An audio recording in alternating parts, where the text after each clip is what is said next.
चुनावी माहौल शुरू है।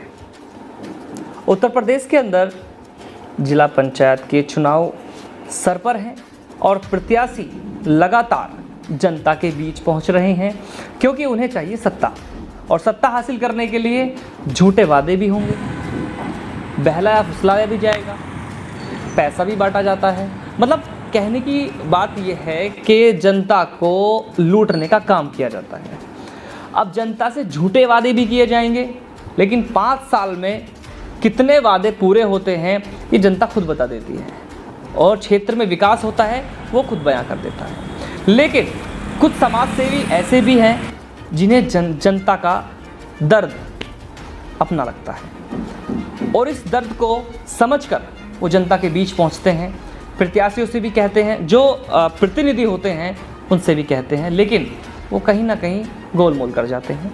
लेकिन इसी समाज सेवा को राजनीति में तब्दील करने के लिए आज हमारे साथ हाजी राशिद हापुड़ के वार्ड नंबर 15 से जिला पंचायत प्रत्याशी मौजूद हैं, जिनसे हम बात करेंगे कि आखिरकार वो समाज सेवी से राजनीति में क्यों आ रहे हैं।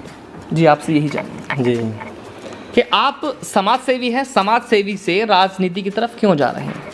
मैं राजनीति में इसलिए आया, मैंने वार्ड नंबर 15 में अपने क्षेत्र में घूम कर देखा तो यहाँ जो पुराने लोग नेता बनते थे वो बाहर के लोग आते थे, वो चले जाते हैं, किसी चीज़ पे कोई ध्यान नहीं देता। जैसे मान लिया विकास ही है तो बहुत ऐसे है कि दूसरे गांव से गांव जोड़ने की बात आती है। सरकार वादे करती है कि जी हम रास्ता एक दूसरे को देंगे गाँव में जोड़ने के लिए।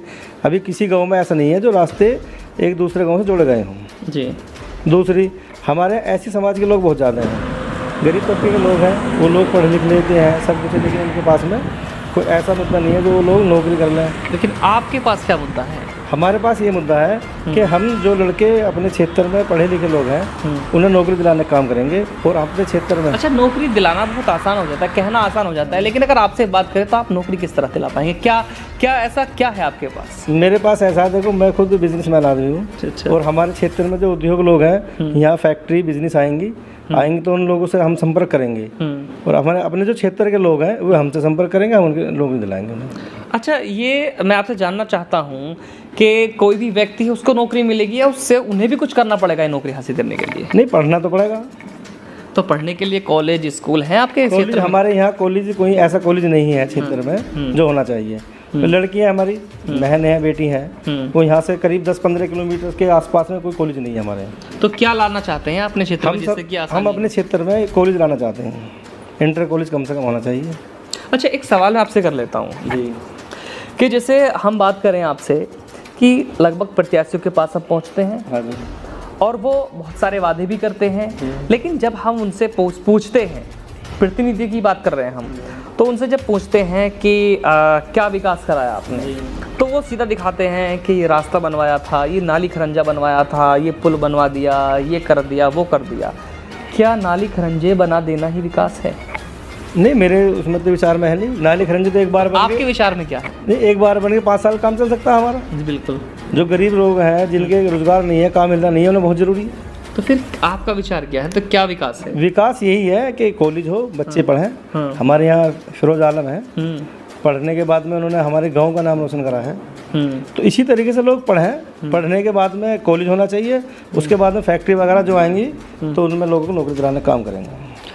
अच्छा, अभी आपने बात करी फिरोज आलम की कि ये दहपा गांव से है, आजमपुर दहपा से है।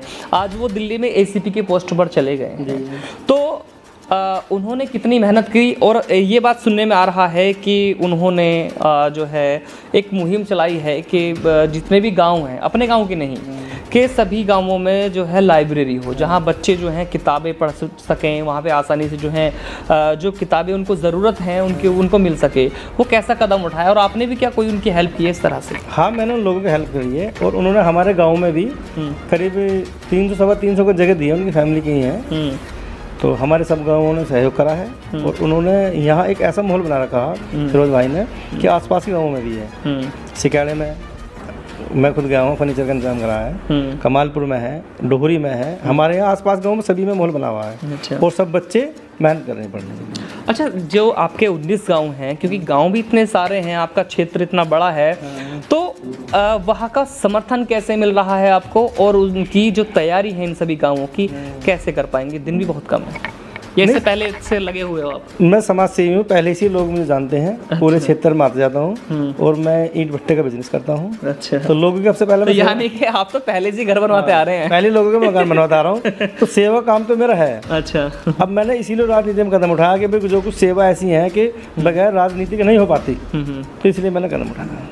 चलिए, आज हमारे साथ मौजूद थे हाजी राशिद, जिन्हें मैं समाज सेवी का कह दूं या फिर नेता कह दूं, क्योंकि मैं नेता इसलिए नहीं कहूँगा क्योंकि जब नेता नाम जुड़ जाता है तो कहीं ना कहीं एक खोट या एक करप्शन मेरी नज़र में आ जाता है। ये जनता का कहना है, मैं क्या कहूँ आपसे। लेकिन जहाँ पर समाज सेवी एक नाम जुड़ जाता है तो यानी कि हम बात करें जनता का दर्द, वो झलकना, क्योंकि समाज सेवी हमेशा जनता के बीच होता है। तो हमारे साथ देखते रहिए एशियन न्यूज़, आपको लगातार ऐसी ही अपडेट देते रहेंगे। और आज हाजी राशिद जो हैं जिला पंचायत प्रत्याशी हैं वार्ड नंबर पटदरा से, जो ये उम्मीद लगाए हुए हैं कि 19 गांवों की वोट लेकर वो जनता के बीच वैसे ही रहना चाहते हैं। उन्हें जो है राजनीति, जो करप्ट और ठग करने वाली राजनीति है, वो उनको पसंद नहीं है। देखते रहिए एशियन न्यूज़, मैं अफसर अली समा के साथ। अपने क्षेत्र की पल पल की खबर पाने के लिए एशियन न्यूज़ चैनल को लाइक करें, कमेंट करें, शेयर करें और सब्सक्राइब करना ना भूलें।